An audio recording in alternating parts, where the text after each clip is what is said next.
Hola chicos, bienvenidos, bendiciones, Dios me lo bendiga a todos.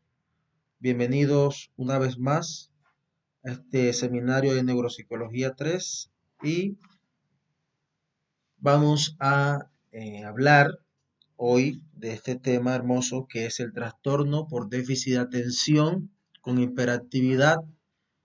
Desde la clínica es muy hermoso, para quien no sufre no es tanto, por sus siglas es conocido como TDAH.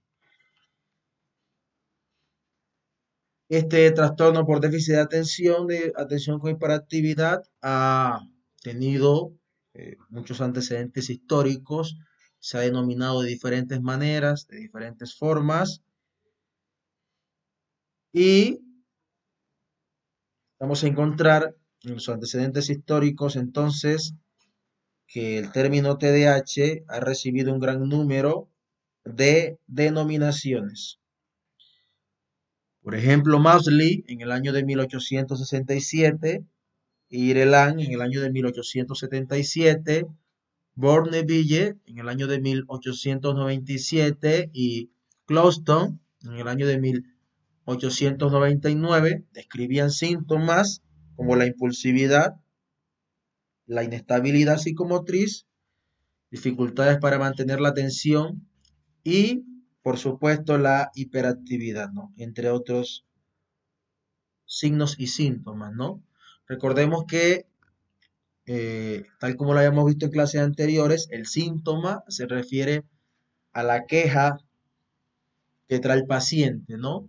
Al malestar significativo que trae el paciente, y el signo es lo que el clínico evalúa a partir de las herramientas que tiene, y es importante entonces conocer la semiología psiquiátrica, por ejemplo, conocer un poco acerca del manual diagnóstico, la CIE-10, hoy en su versión 11 en inglés, son importantes para conocer cada una de las características que pueden estar asociadas o que son patognomónicas de un síndrome específico, un trastorno, ¿no?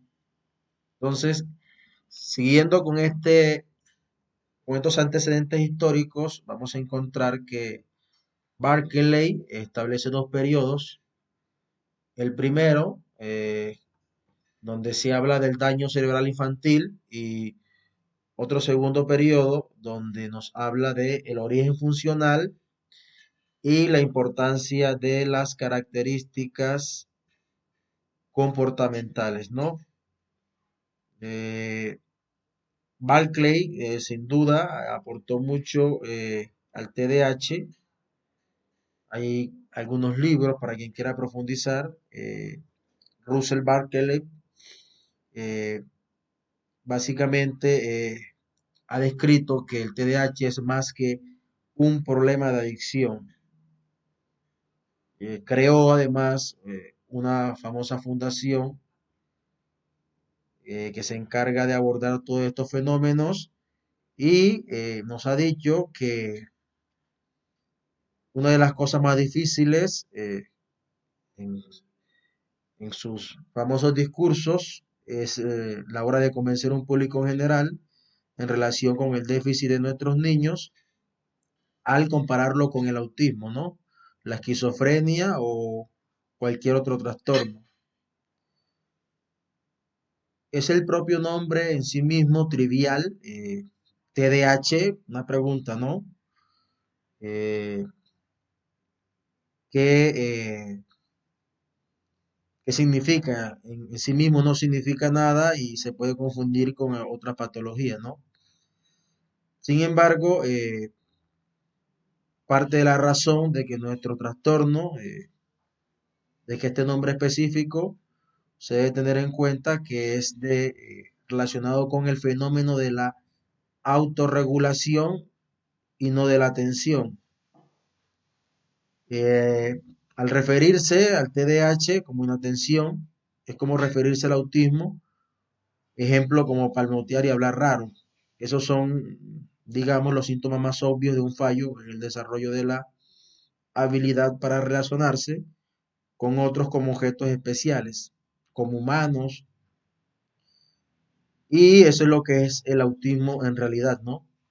Entonces, hablar de TDAH significa hablar de el fenómeno de el autocontrol, que el fenómeno de la atención, ¿sí? Y de ahí las diferentes clasificaciones del TDAH, ¿no? TDAH implica más que solo el nombre, en la medida en que se debe tener mucho cuidado, mucho tacto, ¿no? Para diagnosticar a un chico con TDAH. Es una responsabilidad grande porque diagnosticar a alguien con TDAH implica una etiqueta que va a llevar por el resto de la vida, ¿no? El TDAH no se cura. Bueno, hablando de este tema de los antecedentes históricos, vamos a encontrar entonces la conceptualización del trastorno a través del tiempo en los dos sistemas principales de clasificación diagnóstica, es el DSM y la CIE-10, que son como los manuales bíblicos de los trastornos mentales, básicamente, para comprenderlo de una forma literal. En el DSM-2, por allá en el año de 1968, se hablaba entonces de una reacción hiperkinética de la infancia y la adolescencia, ¿no? Esa era la denominación que se le llamaba entonces a lo que hoy en día se conoce como el TDAH. Por allá en el año de 1980, cuando aparece el DSM-3, se le comienza a llamar como trastorno por déficit de atención. Eh, en el DSM-3 revisado, es decir, la versión 3 que salió en 1980, pero esta revisada 7 años más tarde, ya se comienza a hablar del trastorno por déficit de atención e hiperactividad por sus siglas TDAH. Ya en el DSM-4, en el año de 1994 y en el año 2000, en el DSM revisado, texto revisado, ya se comienza a hablar de los varios subtipos y se comienza a hablar de un TDAH con predominio del déficit de atención, ¿no? Se comienza a hablar también de un TDAH con predominio hiperactivo impulsivo y un TDAH tipo combinado. Es decir, hay una clasificación para los chicos que cumplen unos criterios para denominarlos o etiquetarlos como un TDAH, pero con falta de atención, ¿no? Hay otra clasificación de signos y síntomas, eh, donde el clínico eh, lo relaciona con unas características de predominio hiperactivo impulsivo, ¿no? Y por último, el TDAH tipo combinado, que no es más que el TDAH combinado por la falla atencional y el hiperactivo impulsivo, y a eso se le llama el combinado. Ya en el 2013, en el DSM-5, se incluye en la definición del TDAH a los adultos, ¿no?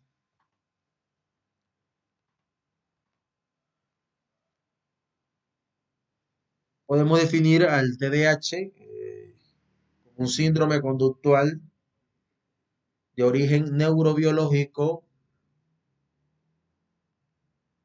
Desde el DSM se contempla que es un síndrome de origen en el neurodesarrollo, porque inicia en el neurodesarrollo, y entonces es un síndrome conductual que afecta la conducta de origen neurobiológico, caracterizado por síntomas manifiestos de desatención y o impulsividad, hiperactividad.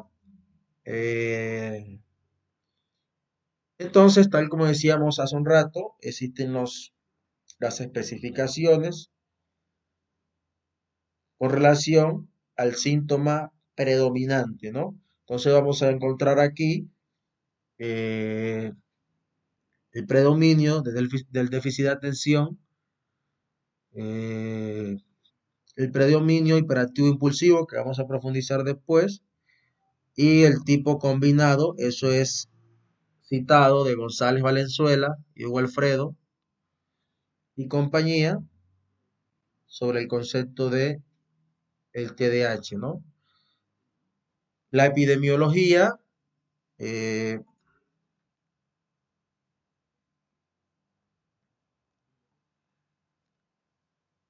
vamos a encontrar entonces que hay un 7% de 4,5 millones de niños entre 3 y 17 años que tienen diagnóstico de TDAH, ¿no? Con una media de edad a los 7 años. Vean qué interesantes. El género masculino, otro dato interesante, es más propenso a padecer TDAH con un total del 11% en relación al género femenino con un 4%, ¿no? Parece que en el tema de los datos epidemiológicos, ser hombre es fundamental y no es muy bueno para los hombres la condición biológica de ser hombre, en la medida en que tenemos una predisposición a sufrir ciertos comportamientos o ciertas conductas, como por ejemplo, es más frecuente el suicidio en los hombres, el promedio de edad de los hombres es 75, 70 y la mujer de 85, 80, ¿no?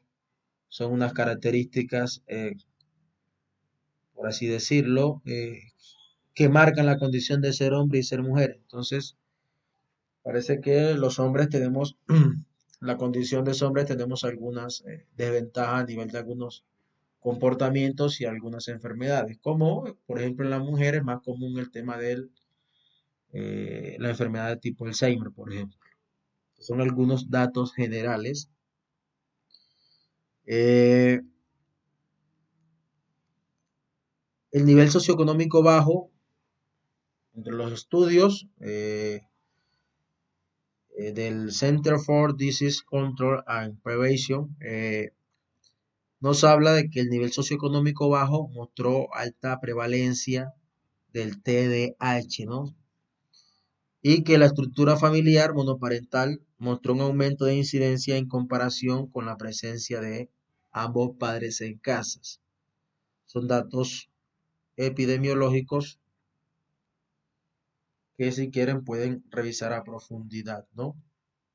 Entonces, vamos a encontrar que el subtipo TDAH más común en la clínica o en los diagnósticos, al menos en los metaanálisis, es el combinado con trastorno de atención, hiperactividad e impulsividad en un 60%. Ya habíamos dicho que el tipo combinado es la relación entre el fenómeno o la falta de inatención y la hiperactividad e impulsividad. Los subtipos puros son menos frecuentes, es decir, el déficit de atención, 30%, mientras que el subtipo hiperactividad e impulsividad es un 10%, ¿no? Menos frecuente el fenómeno de la hiperactividad e impulsividad que el fenómeno de la atención. Hay un estudio de Freundlich, et al. Reporta predominio del subtipo de déficit de atención, seguido del tipo combinado, y por último, el predominio de la hiperactividad en un 42%, 33%, 24% respectivamente, ¿no? En el estudio que nos habla Freundlich. Entonces, nos quiere decir, a forma de conclusión, que eh, luego del combinado, el TDAH tipo inatentos es el que más se diagnostica, ¿no? Al menos el que más se encuentra en la clínica.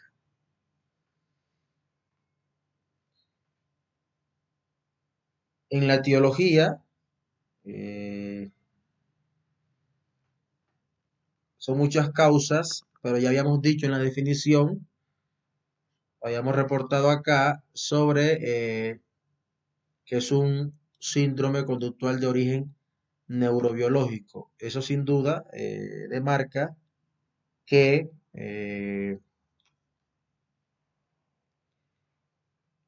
hay una gran repercusión o hay un gran componente genético o adquirido o ambas con la misma base bioquímica como el origen de los trastornos, ¿no?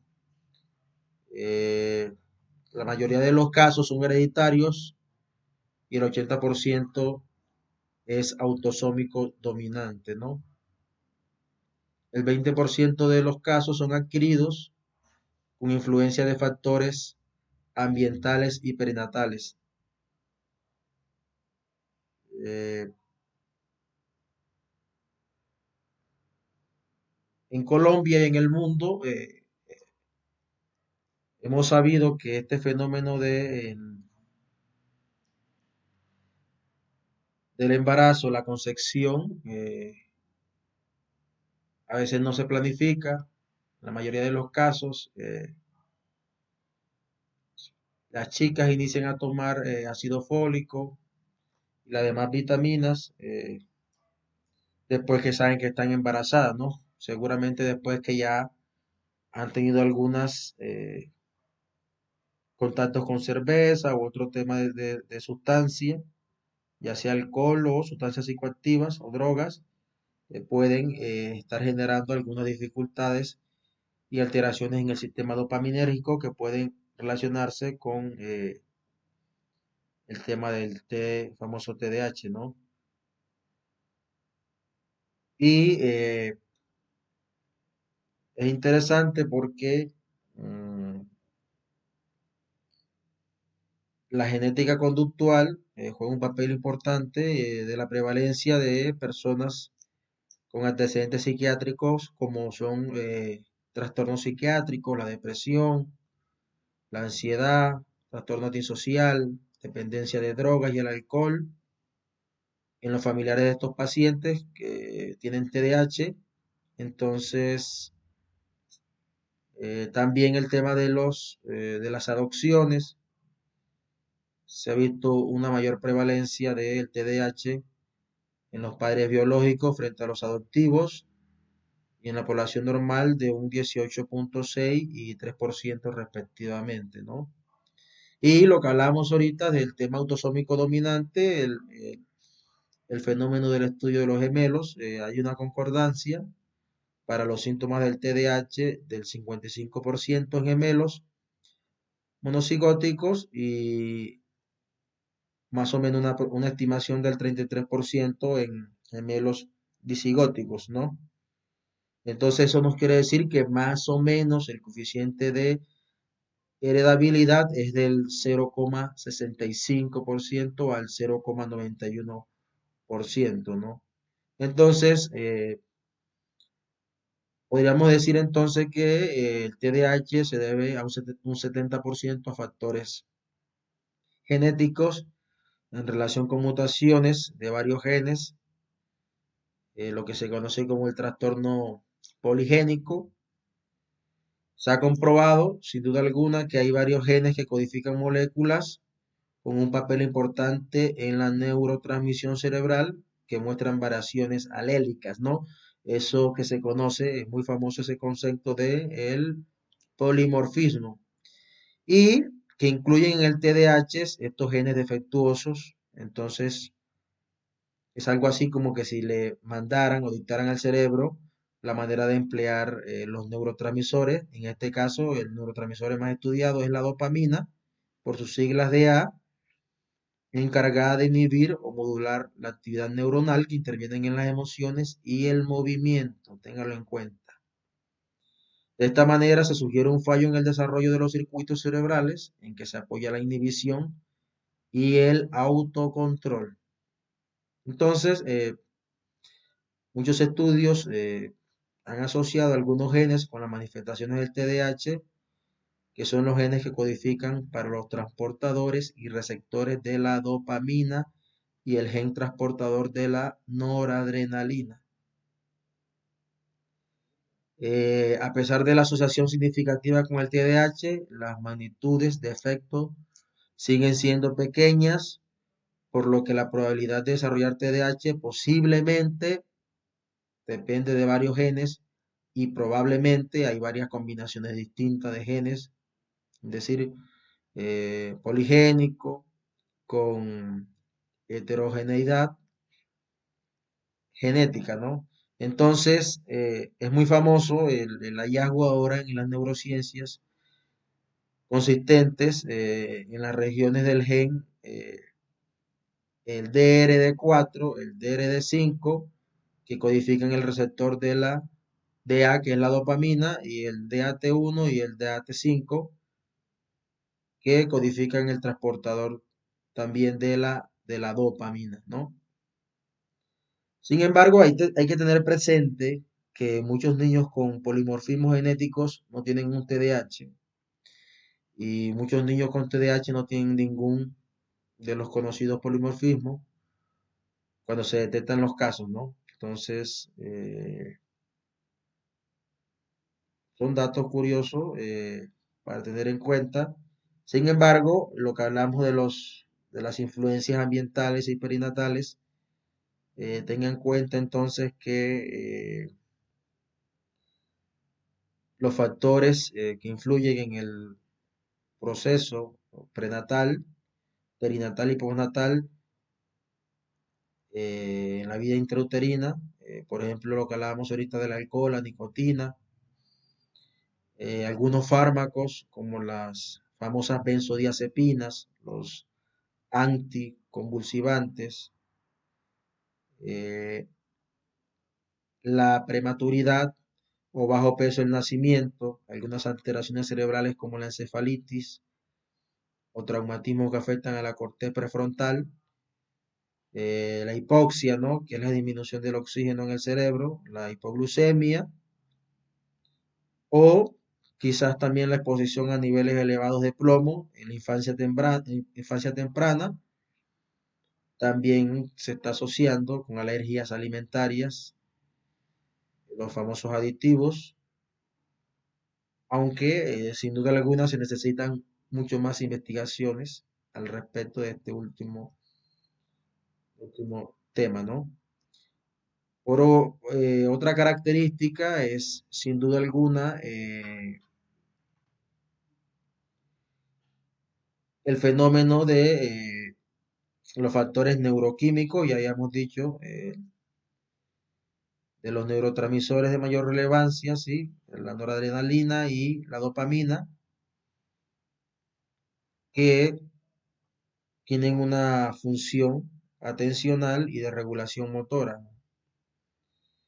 Y por ejemplo, se ha observado alteraciones en la región anterior de la corteza prefrontal de lo que se conoce como las funciones ejecutivas. Ese lóbulo frontal que se ha estudiado mucho, básicamente de manera general está encargado de las funciones ejecutivas, pero lo más importante resaltar es que tiene como función la información y preparación para responder a qué, a funciones más importantes como son la inhibición motora, inhibición cognitiva y emocional, eh, guarda estrecha relación con la memoria de trabajo, la memoria a corto plazo, aunque también el lóbulo parietal y el cerebelo también tienen funciones muy parecidas en estos procesos, ¿no? En algunos casos de los factores neurofisiológicos se ha observado alteraciones de la actividad cerebral como la reducción del metabolismo, el flujo sanguíneo en el lóbulo frontal, en el corte parietal, en el striatum y el cerebelo.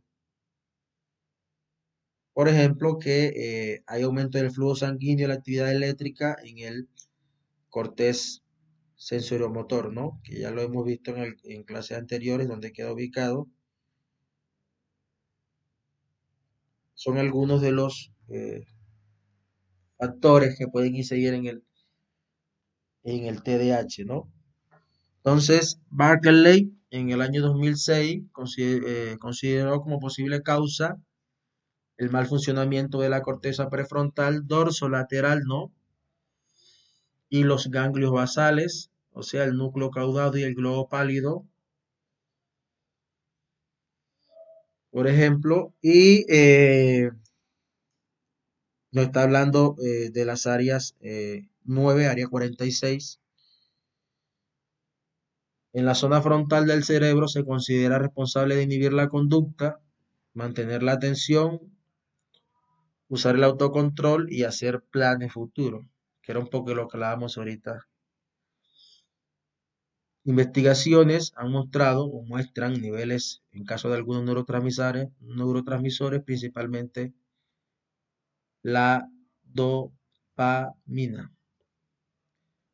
Otra hipótesis que nos hace referencia es una memoria actividad cerebral eléctrica o del flujo sanguíneo que mencionábamos hace un momento en el área frontal, también en las otras cortezas como la somatosensorial, ¿no? No solamente en el área frontal. Una de las asociaciones más sólidas siguen relacionándolo con el trastorno, con los genes implicados en el transporte y la recaptación de la dopamina y la noradrenalina en los receptores como D4 y D5. Las manifestaciones clínicas van a entonces variar de acuerdo al sexo y la edad. La falta de atención, impulsividad e hiperactividad son las principales manifestaciones. El insomnio de conciliación, el miedo a dormir solos, alteraciones de la motricidad fina, niños inquietos, caprichosos, entrometidos, poca tolerancia a la frustración, dificultades para la lectoescritura, matemáticas y lengua, eh, el fracaso escolar, ya en la pubertad, signos de inmadurez, machismo, problemas con la convivencia. Sin embargo, en las clases con el doctor Pineda, que es un neurólogo famoso que ha estudiado, ha hecho muchas investigaciones sobre el TDAH, nos habla de que el signo patognomónico del TDAH es la pereza mental, ¿no? Una flojera que supera todos los límites y es una eh, desmotivación a hacer actividades académicas, ¿no? Todo lo que sea actividad académica que eh, implique un esfuerzo cognitivo, un esfuerzo mental, eh, genera sin dudamente alguna la característica patognomónica de lo que es el TDAH. Entonces, es un dato para que lo tengan en cuenta. Entonces, el chico es bueno para hacer todas las cosas que sean videojuegos, todo lo que sea en software ahí, pero cuando tiene que estar sentado en un lugar prestando atención, clases académicas que fuercen un nivel de concentración mayor, es aquí cuando comienzan los problemas y se puede entender el proceso que hay una falla a nivel atencional. Cuestión que también comparto, es interesante. eh, en el diagnóstico, cabe aclarar que el diagnóstico es clínico. Cuando digo que el diagnóstico es clínico, aquí hay un tema muy con los neuropsicólogos que a veces dejan de ser neuropsicólogos y se convierten en psicómetras porque aplican una cantidad de pruebas y al final del cabo no me va a decir mucho acerca de lo que es el TDAH, ¿no? O si me lleva un acercamiento, ¿por qué no lo puedo hacer a partir de la observación clínica de los signos y síntomas del paciente? Entonces, tal como sucede en la fascia, que muchos expertos solo necesitan 5 minutos con el paciente para saber qué tipo de afasia tiene, para que aplicar una cantidad de pruebas, si con 5 minutos de tiempo puedo caracterizarla. Entonces, así mismo con el TDAH, no diría que son 5 minutos, pero sí a partir de la observación clínica en la escuela, en casa, en consultorio, nos puede dar mucha información y la información que arrojan los docentes es muy fundamental. Por eso es que el diagnóstico es clínico, ¿no? Más de signos y síntomas.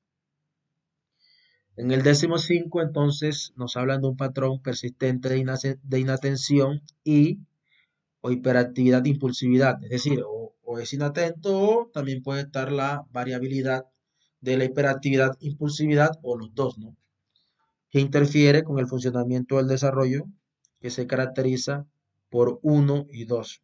Entonces, uno es la inatención, 6 o más de los siguientes síntomas se han mantenido durante al menos 6 meses en un grado que no concuerda con el nivel de desarrollo y que afecta directamente las actividades sociales y académicas laborales, ¿no?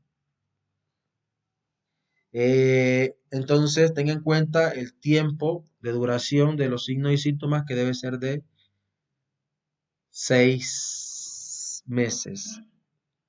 En el DSM-5 hay una nota aclaratoria que dice que los síntomas no son solo una manifestación del comportamiento de oposición, desafío, hostilidad o fracaso en la comprensión de tareas o instrucciones.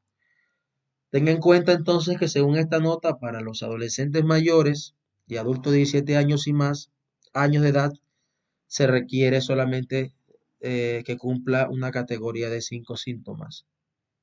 No tiene que tener los 6 criterios, ¿no?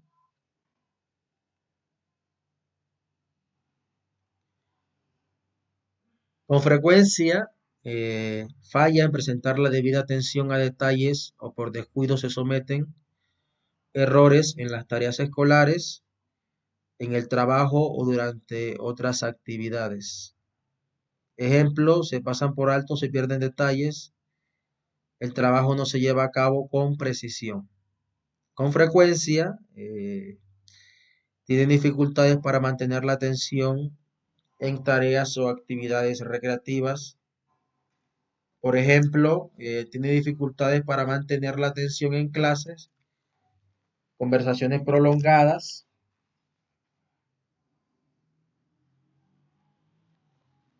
o la lectura prolongada, ¿no? Con frecuencia parece no escuchar.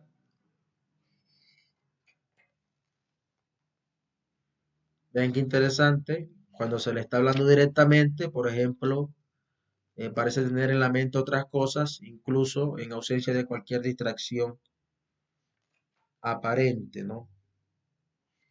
Vean qué interesante todos estos fenómenos. Con frecuencia no sigue las instrucciones y no termina las tareas escolares, los quehaceres o los deberes laborales. Por ejemplo, inicia tareas pero se distrae rápidamente y se evade con facilidad. En el adulto, por ejemplo, no termina de escribir el libro que estaba haciendo, si es que en algún momento se le motiva por escribir un libro, deja las cosas a medias, cuando las actividades son muy, responden a una exigencia mayor, la abandonan, a veces también abandonan el trabajo y hay un riesgo de consumo de sustancias psicoactivas. Con frecuencia tiene dificultad para organizar tareas, actividades, por ejemplo, dificultad para gestionar tareas secuenciales, dificultad para poner los materiales y pertenencias en orden, descuido y desorganización en el trabajo, mala gestión en el tiempo, no cumple con los plazos. Y usted se está preguntando si tiene un amigo o un vecino, ¿no? O un familiar que cumple con algunas características, ¿no? Téngalo en cuenta. Eh, con frecuencia evita, le disgusta o se muestra poco entusiasta en iniciar tareas que requieren un esfuerzo mental sostenido, por ejemplo, tareas escolares o quehaceres domésticos en adolescentes mayores y adultos. Preparación de informes, completar formularios, revisar artículos largos. Con frecuencia pierde cosas necesarias para tareas o actividades, materiales escolares, lápices, libros, instrumentos, billeteros, llaves, papeles del trabajo, gafas, móviles. Entonces, con estos ítems, por eso se dice que el fenómeno es clínico, ¿no? El diagnóstico es clínico sin duda.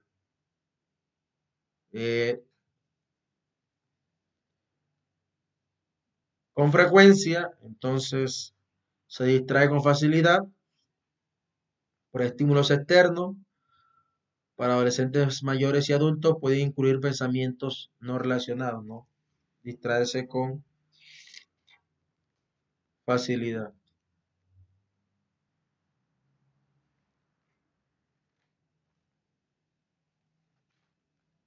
Con frecuencia olvida las actividades cotidianas, por ejemplo, hacer las tareas, hacer las diligencias en adolescentes mayores y adultos, devolver las llamadas, pagar las facturas, acudir a las citas, eh, son algunos de los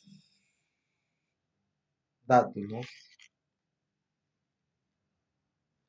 Que son muy interesantes. Tener en cuenta que debe cumplir para adolescentes y personas mayores de 17 años 5 ítems y ya para chicos de 6 años en adelante es 6 ítems, ¿no? Ténganlo en cuenta. Ok, seguimos con este tema.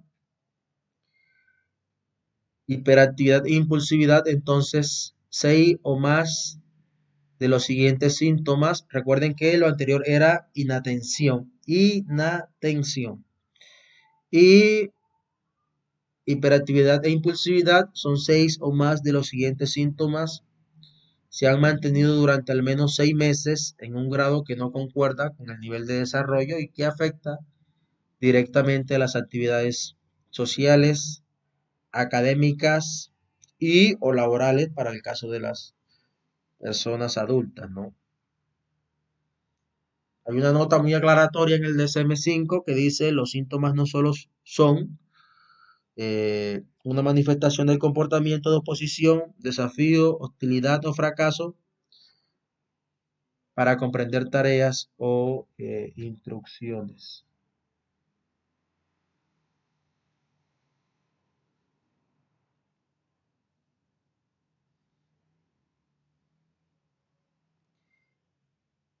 Con frecuencia juguetea con o golpea las manos o los pies o se retuercen en el asiento.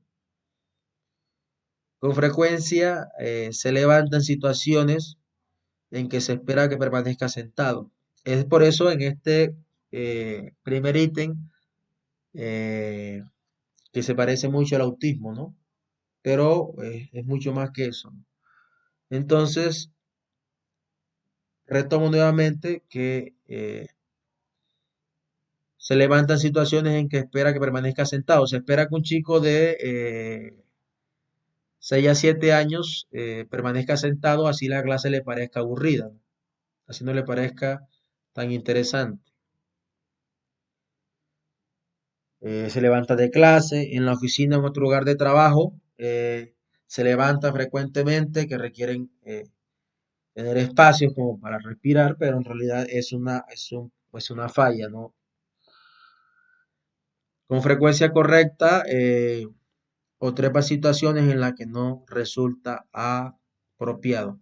Corretea, perdón. Con frecuencia habla excesivamente,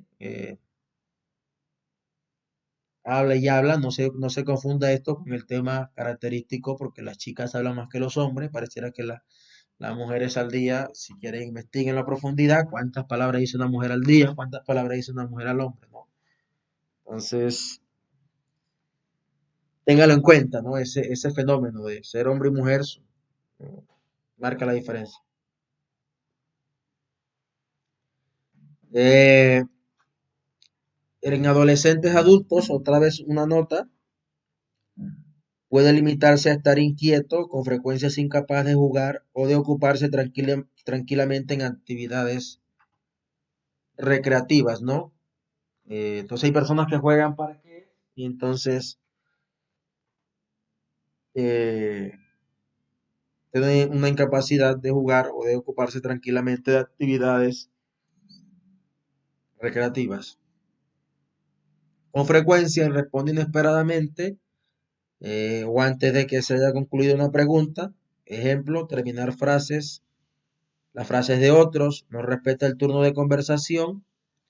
Con frecuencia le es difícil esperar su turno, mientras espera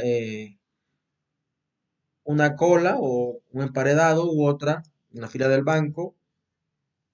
Los adultos con frecuencia interrumpe o se inmiscuye con otros. Se han dado cuenta en el tema de esperar el turno, ¿no? Que esa persona que justifican el afán y entonces se rompe la cola y se forma un problema, un conflicto, ¿no? Además que es una situación que puede colocarlo a uno en riesgo, ¿no? Con frecuencia entonces interrumpen o se inmiscuyen con otros.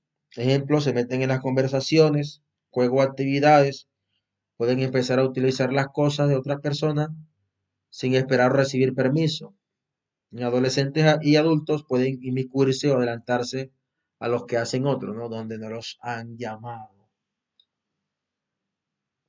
Téngalo en cuenta, ya porque tenga en cuenta que uno cuando es estudiante a veces piensa de que una característica ya uno dice, ah, tengo TDAH, no, una característica no significa que tiene el diagnóstico, ¿no? Estamos con este cuento del diagnóstico y encontramos que algunos síntomas de inatención o hiperactivos impulsivos estaban presentes antes de los 12 años, ¿no? Ya dijimos que tienen una duración de 6 meses por lo menos. Varios síntomas de inatención o hiperactivos impulsivos están presentes en dos o más contextos, por ejemplo, en casa, en la escuela o el trabajo. Si están presentes en un contexto, no se puede decir que la persona tiene un diagnóstico de TDAH, ¿no? Debe estar presente en varios contextos, ¿no? En dos, por lo menos, dos, ya sea en casa o escuela o en el trabajo.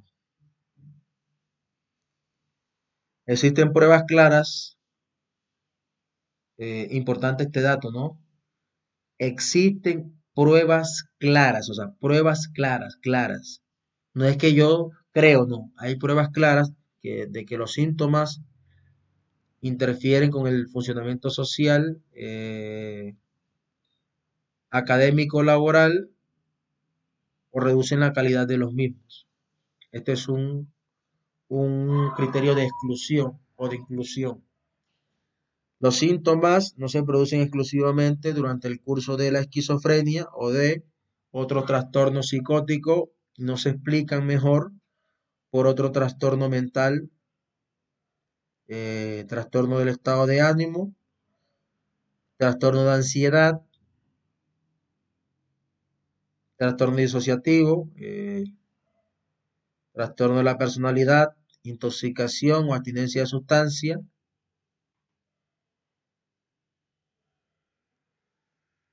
Y en el diagnóstico se debe especificar qué clase de TDAH es, ¿no? Si es de presentación combinada, quiere decir que está la falla del fenómeno de la inatención y también está el criterio A2, que es hiperactividad e impulsividad, ¿no? Durante al menos 6 meses. Eh,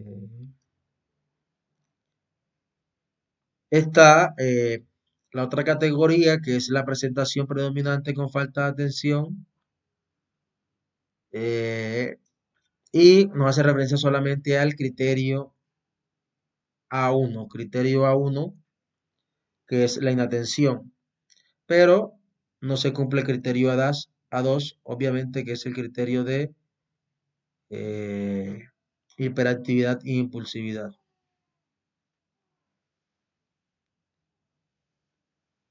Todo durante los últimos 6 meses. Hay unos códigos aquí que, por ejemplo, en la presentación combinada tenemos el 314.0, 1, F9022, así debe colocarlo usted en el eje 1, ¿sí? Que significa objeto de atención clínica o diagnóstico principal, ¿no? Eso es, y se coloca en el eje 1 esa descripción que está en negrilla, todo lo que está resaltado en negrilla. Por último, la especificación de eh,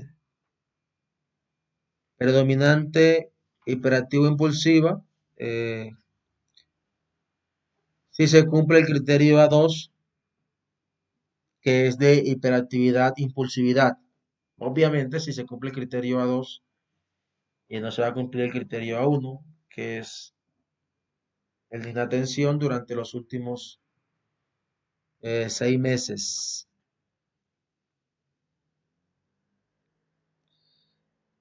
Se debe especificar, bueno, ya vimos los signos y síntomas para saber si pertenece a un déficit de atención tipo hiperactivo impulsivo o si pertenece al inatento o si tiene de los dos, ¿no? Eh, por lo menos 6 eh, signos de cada uno para los chicos de 6 años en adelante, y para los mayores, adolescentes y mayores de 17 años debe cumplir al menos 5, ¿no? Y que debe estar sin duda alguna generando una alteración significativa en casa, escuela, relaciones sociales o trabajo. Y de aquí, de esta clasificación, entonces uno especifica si es tipo inatento o si es tipo hiperactivo impulsivo o si es tipo combinado, básicamente. Seguido de esto también se debe especificar el tipo de la remisión, ¿no? Si es remisión parcial y hace referencia cuando previamente se cumplían todos los criterios o no todos los criterios se han cumplido durante los últimos 6 meses y los síntomas siguen deteriorando el funcionamiento social, académico o laboral. También se debe especificar en la historia clínica, el diagnóstico, se debe especificar entonces la gravedad, si la gravedad es leve, si es moderada o si es grave, ¿no? Si es leve, quiere decir que los síntomas son mínimos, ahí poco o ningún síntoma está presente más que los necesarios para el diagnóstico, ¿no? Y los síntomas solo producen deterioro mínimo en el funcionamiento social o laboral. Ya cuando hablamos de la especificación moderada, estamos hablando de que los síntomas o deterioros son graves. Y cuando hablamos de especificación grave, que muchos de los síntomas, aparte de lo necesario, pues aparte de cumplir cinco, 6 criterios, perdón, para adolescentes y 6 criterios para niños y 5 para adolescentes,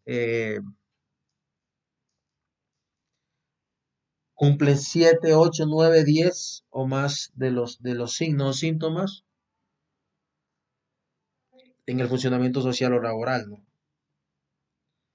Eh, Hay una categoría, aparte de los 3 que mencionamos, es el trastorno por déficit de atención o hiperactividad no especificado. Eh, Esta categoría se aplica a presentaciones en las que predominan los síntomas característicos de trastorno por déficit de atención y hiperactividad que causan malestar clínicamente significativo o deterioro del funcionamiento social, laboral o de otras áreas importantes, pero que no cumplen todos los criterios del trastorno por déficit de atención con hiperactividad o déficit de atención. Eh,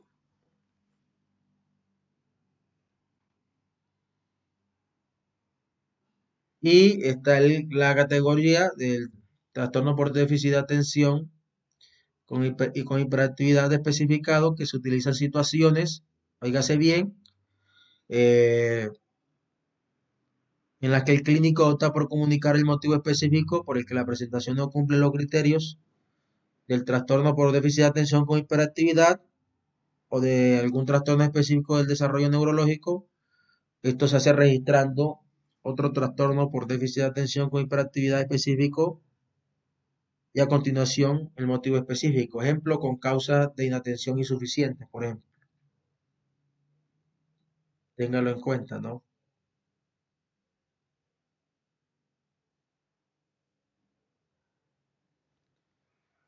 Dentro de la evaluación, ya dijimos que el diagnóstico era clínico, pero existen algunas escalas que complementan todo este proceso y aquí encontramos eh, la escala de Conners para padres y para profesores, ¿no? Entonces, para padres es la CPRS 93 y para profesores el CTRS 39, ¿no? Es una escala o test que está compuesta por 39 preguntas repartidas en 6 factores: hiperactividad, problemas de conducta, la habilidad emocional, la ansiedad, pasividad, conducta antisocial, dificultades en el sueño, con más o menos con un tiempo de administración de 15 a 20 minutos. En el diagnóstico, entonces,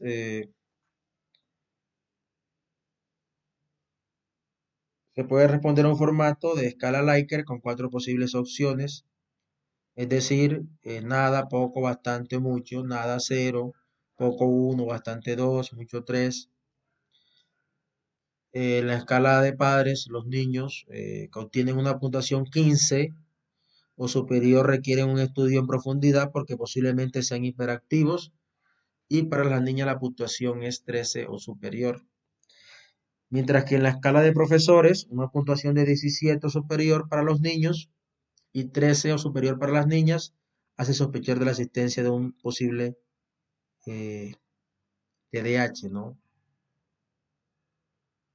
Tipo inatento, básicamente. Otra batería neuropsicológica que se utiliza para el TDAH es la famosa Banfe en su versión 2 en la actualidad.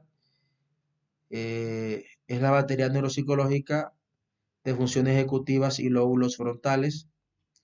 Es un tipo de aplicación individual con un rango de aplicación entre 6 a 85 años y una duración de 50 minutos aproximadamente. Cabe aclarar que la Banfe no solo se utiliza para el TDAH, sino también para sospechas cuando hay alteraciones frontales o síndromes ejecutivos, ¿no?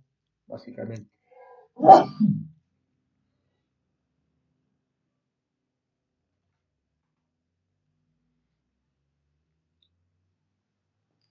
Dura aproximadamente 50 minutos. Algunas de las subpruebas que evalúan la corteza orbitofrontal, o sea, el área 11 y 47, y la corteza prefrontal medial, eh, encontramos el STRUD para el control inhibitorio, la prueba de cartas y OVA para el procesamiento riesgo-beneficio, laberintos, seguimiento de reglas, laberintos para la planeación visoespacial, la torre de Hanoi para la planeación secuencial, la recta consecutiva de secuenciación inversa, ¿no? Esto es memoria de trabajo, la curva de metamemoria, control juicio y monitoreo metacognitivo. Hay otras pruebas como que se puede utilizar algunas subpruebas como la prueba de dígitos directos e indirectos y letras y números del WISE 3 de la escala Wechsler del año 87. Se puede utilizar también, aunque el Wisconsin viene en la Banfe, se puede utilizar también esta prueba, ¿no? El Wisconsin Card Sorting Test.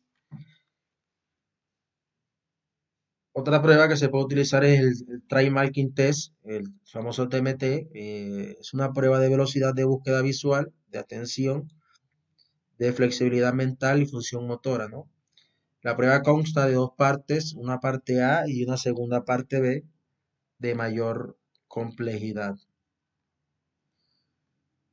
Está la escala de inteligencia WELE para niños, que es el WI 4, ¿no? Ahora tenemos el WI 5, la última versión, y se puede trabajar algunas pruebas relacionadas con el razonamiento perceptivo, ¿no? Entonces aquí vamos a encontrar cubos que mide habilidades de análisis, síntesis y organización visoespacial a tiempo controlado, conceptos, que mide la formación de conceptos y categorías a partir de material visual, ¿no? Relacionado con la semántica. Eh, Matrices, que analiza el razonamiento por analogía visuales e implica integración de información visual. Figuras incompletas, es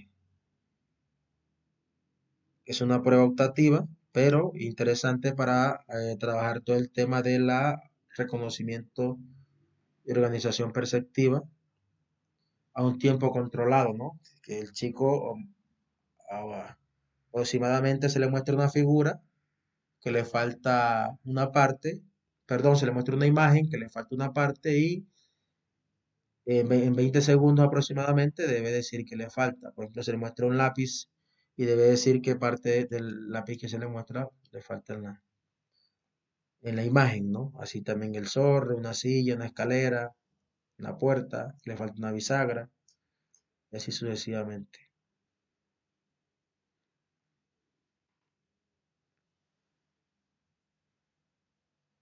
Fundamental evaluar la memoria de trabajo, porque estos chicos con TDAH por lo general tienen problemas en la memoria de trabajo. Ya sabemos que la memoria de trabajo es un tipo de memoria online, ¿no? Que sirve para manejar información que necesitamos en el momento y que más nunca vamos a utilizar, ¿no? Tipo online, información que se maneja mentalmente, ¿no? Eh, la memoria de trabajo consta de velocidad de procesamiento de información, claves, búsqueda de símbolos, miden habilidades de rapidez asociativa, aprendizaje, percepción visual, coordinación visomanual, atención, motivación y resistencia frente a las tareas repetitivas. Entonces, existe una comorbilidad de que el TDAH puede ir acompañado de otros trastornos eh, como el autismo, ya lo habíamos dicho, ¿no? La ansiedad, la depresión, trastorno obsesivo compulsivo y el trastorno afectivo bipolar, ¿no? Eh, Ten en cuenta de que un chico con autismo puede tener TDAH, pero el trastorno principal es el autismo, ¿no? Ya el TDAH sería secundario, ¿no? Por eso pareciera que los chicos con autismo también tuvieran TDAH, ¿no? Dentro del pronóstico encontramos que un 30 a 35% de los niños con TDAH seguirán presentando síntomas de falta de atención e impulsividad en la adultez. Los adultos tienen mayor capacidad de controlar su comportamiento y simular sus dificultades. Los adolescentes con TDAH siempre tienen dificultades pese al tratamiento. Es decir, alguien que tenga TDAH no se va a curar de TDAH, ¿no? Va a seguir teniendo TDAH, pero pueden mejorar mucho de los signos y síntomas. Dentro del tratamiento, vamos a encontrar entonces que en los tratamientos para niños y adolescentes está basado, en un primer lugar, en un entrenamiento psicoeducativo, cognitivo-conductual a los padres y la familia, ¿no? Sobre el manejo farmacológico. Eso quiere decir que el psicoanálisis aquí es brujería, ¿no? Sin modo de ofender a los señores que se dedican al psicoanálisis, pero el psicoanálisis en el tratamiento de la TDAH es brujería. Dos, adecuaciones curriculares en el colegio. Se deben hacer adaptaciones. Hay algunos colegios que son campestres y entonces está a la vista el salón de clases a los árboles y se puede ver quién pasa por el salón. No es recomendable, por ejemplo, a un chico con TDAH. Motivar actividades físicas, de preferencia deportivas, propiciando el contacto con otros niños. Está el famoso fenómeno de la dieta, que es no comprobada. eh, pero hay algunos estudios que nos dicen del fenómeno de la dieta, eh, que se debe hacer mucho más énfasis o más estudios más profundos para uno considerar si en realidad existe tratamientos positivos con relación a este fenómeno, pero es interesante, ¿no? Ya dijimos que las alteraciones con relación al tema neurológico es con relación a la dopamina, más que todo en los neurotransmisores de 4 y de 5 y la noradrenalina. Y entonces las posibles medicaciones que se utilizan con los chicos con TDAH es la famosa Ritalina, vulgarmente conocida, que es el nombre técnico es el metilfenidato, eh, aunque se están utilizando, tal como sucede en otros países, medicamentos como el Pemolide y la dextroanfetamina y algunos no estimulantes como la atomoxetina y un grupo de los antidepresivos tricíclicos, ¿no? Por ejemplo, como la atomoxetina. Entonces, son algunos de los medicamentos, pero el más famoso fármaco estimulante es el metilfenidato, ¿sí? Que es un estimulante.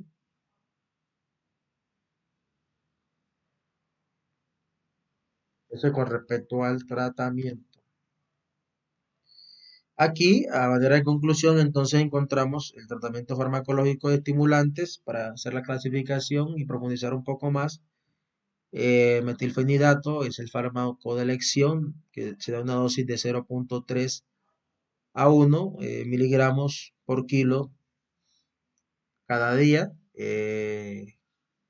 Las anfetaminas, la dextroanfetamina que mencioné hace un momento, una dosis de 0,15 a 0,40 miligramos kilogramos día y los no estimulantes, que está la atomoxetina, perdón, atomoxetina, dosis de 1,2 miligramos por kilogramo al día, la risperidona, eh, que es un antipsicótico, en realidad funciona como un coadyuvante en el tratamiento especial si se asocia con el metilfenidato de dosis de 1 a 2 miligramos